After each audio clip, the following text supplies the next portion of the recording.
जय हिंद दोस्तों, मैं सेबी पंजीकृत सलाहकार नहीं हूं। यह वीडियो केवल शैक्षिक और सूचनात्मक उद्देश्य के लिए बनाई गई है। पीसी ज्वेलर लिमिटेड, जी हाँ, 9 रुपये जो है, कह लीजिए कि 60 पैसे पे शेयर ट्रेड कर रहा है, 1.25% की तेजी। जबकि उसके उलट मार्केट में देखेंगे तो 2.25% की जो है गिरावट देखने के लिए मिली है।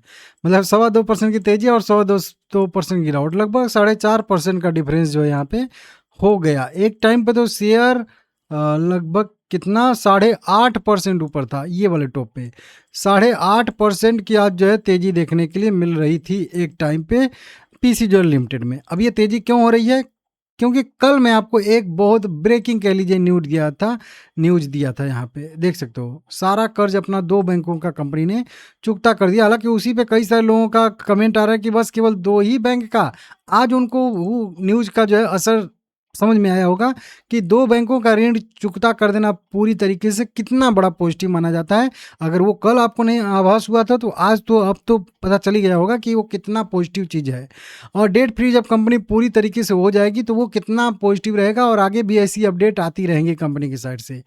61 करोड़ इक्विटी शेयर का ट्रेड होना आपको खुद समझ में आ जाना चाहिए कि ये जो कंपनी ने कर्ज चुकता किया है ये कितना बड़ा पॉजिटिव है कि 60 करोड़ इक्विटी शेयर की ट्रेडिंग हो चुकी है 600 करोड़ रुपए की। समझ रहे हो आप लोग? 10% यहाँ पे डिलीवरी परसेंटेज हाँ है। मतलब टोटल ट्रेडिंग ही हुई है बहुत सारी, लेकिन फिर भी ट्रेडिंग तो हुई है ये चीज़। अब इसमें बहुत सारे लोगों को ये समझ में नहीं आ रहा है कि इतने दिन से 48 करोड़ इक्विटी शेयर कंपनी ने इशू किए थे, प्रेफरेंशियल शेयर कन्वर्टेबल वारंट। वो जो है स्टॉक स्प्लिट के बाद 480 करोड़ हो गए। और इतने शेयर जो है जारी कर करके कंपनी जो है केवल 2 बैंकों का कर्ज चुकता किया है। मतलब अभी 12 बैंक का कर्जा बाकी है। तो ये आप सोच रहे हो गलत, ठीक है ना? क्योंकि इसके पीछे का रहस्य क्या है उसको मैं थोड़ा सा डिकोड कर देता हूँ यहाँ पे, कि 2 बैंकों का पूरा कर्ज चुकता करना और मतलब 12 बैंक का आगे क्या हो रहा है वो समझा देता हूँ, ठीक है ना? कंपनी ने कल ऑफिशियल पीडीएफ में सीधा सीधा यही बात कही थी कि जो 14 कंसोर्शियम हैं उनमें से 2, यहाँ पे देख सकते हो, 2 के संबंध में 30 सितंबर 2024 के सेटलमेंट एग्रीमेंट के शर्तों के तहत अपना सारा कर्ज सफलतापूर्वक चुका दिया। अब इसको मैं एक उदाहरण से समझाता हूँ। हालांकि कंपनी ने कितना कर्ज लिया था ये तो मुझे नहीं पता है, लेकिन मैं उदाहरण के तौर पे समझा देता हूँ, ठीक है ना? अब मान लेते हैं कि बहुत सारे बैंक हो गए हैं। इस तरीके से मैं ये सारे के सारे, देखिए ये जो गोले में खींच रहा हूँ ये सारे के सारे बैंक हैं।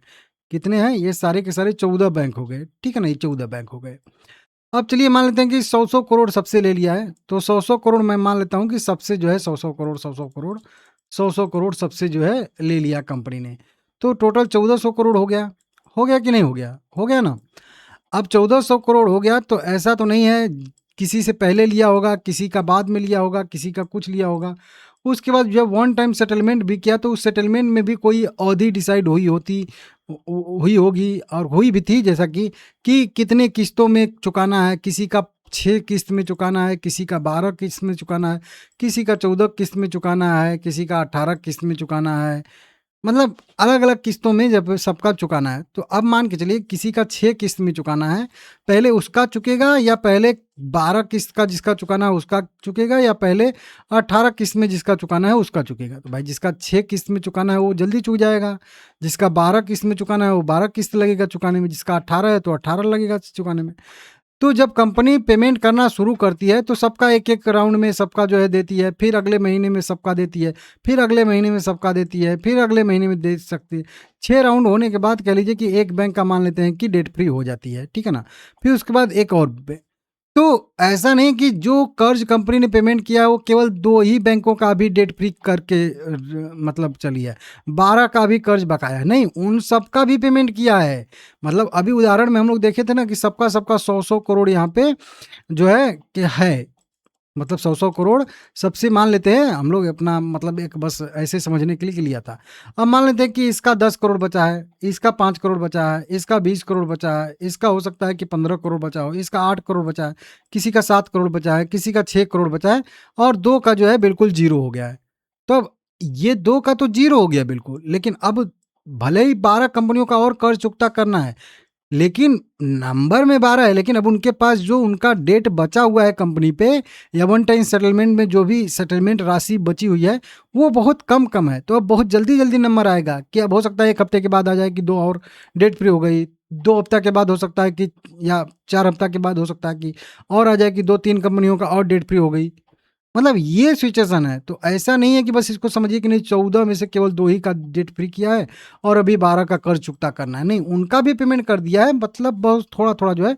वहीं 10% वैल्यू जो कंपनी ने कहा था कि 10% वैल्यू जो है और बची है, 90% वैल्यू जो है कंपनी ने पेमेंट कर दिया है सबका एवरेज मिला के। ठीक है ना? तो ये इसके वजह से मार्केट पॉजिटिव, क्योंकि अब भी मार्केट को पता चल गया है ना कि अब बहुत जल्द कंपनी डेट फ्री हो जाएगी, क्योंकि 10 ही % बचा है। धीरे 2 का हो गया है, 2 का फिर हो जाएगा, 2 का फिर हो जाएगा, 2 का फिर हो जाएगा, बस हो जाएगा। ठीक है ना? ऐसे करके तो ये यहाँ पे सिचुएशन। अब यही चीज़ न्यूज़ जो है सभी जगह पे लिखी है, 6% का उछाल, 6% का उछाल, आप देख सकते हो। और ये मैं न्यूज़ आप लोगों को कल ही बता दिया था, तो ये मेरे लिए पुरानी न्यूज़ है। बहुत सारे लोगों के लिए जो है ये न्यूज़ पॉजिटिव होगी, मतलब नहीं होगी।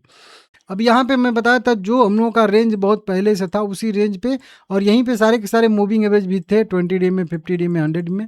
यहीं पे सपोर्ट लेके कल एक रिकवरी भी दिखाया था। आज भी एक बढ़िया तेजी थी, लेकिन ऊपर से रिजेक्शन आ गया है। और वो रिजेक्शन क्यों आया है बताने की जरूरत नहीं है, कारण मार्केट दिख ही रहा है आपको। यूएस ईरान के बीच में क्या हो रहा है, आप लोगों को कहीं ना कहीं से खबर चली गया होगा कि एमओयू सब रद्द हो गया है। जो भी सीज फायर था वो जो है ख़त्म हो चुका है। ईरान पे जो भी तेल ओल बेचने के लिए प्रतिबंध में छूट मिली थी वो फिर से लग गया है। वो सब मतलब बयानबाजी फिर से शुरू हो गई है। ठीक है ना? तो इसकी वजह से रिजेक्शन आया है। अब 10 रुपये के ऊपर जब तक नहीं जाता है, चाहे कारण कोई भी हो, तब तक इसमें क्या भी रहेगा, न्यूट्रल टाइप का रहेगा, और ये यहीं पे सस्टेन भी कर सकता है और थोड़ा बहुत नीचे भी आ सकता है, ऐसी संभावना रहेगी। ठीक है ना?